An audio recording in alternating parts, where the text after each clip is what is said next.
mình về chơi, từ lâu súng nổ vang trời, hôm nay im lặng cho đời ngơ.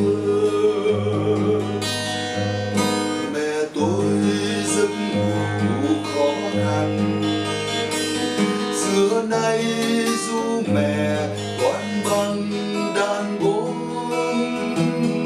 Mẹ ơi giấc ngủ muôn màn, con xin ru mẹ muôn ngàn lời ru.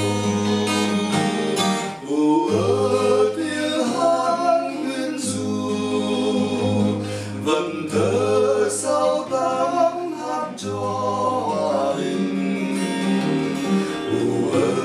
Tiếng hát nguyên ru vần thơ sau tháng hát cho hòa bình.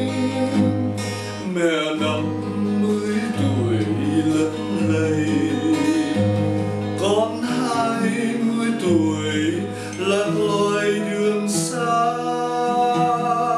Dù cho tam cửa năm nhà, hôm nay nguyên vẹn vẫn là Việt Nam.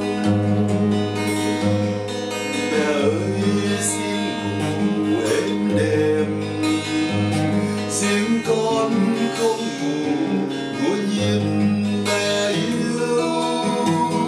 Mẹ xưa ngày ngủ không nhiều, con xin ru mẹ dù chiều trưa.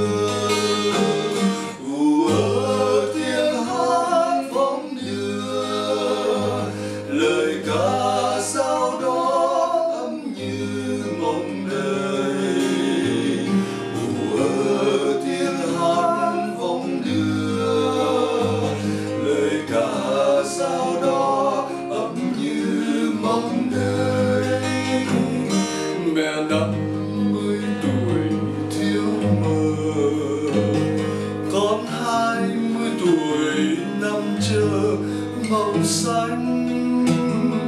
Từ nay giấc ngủ thanh bình, con chia cho mẹ mộng lành mộng ngoan.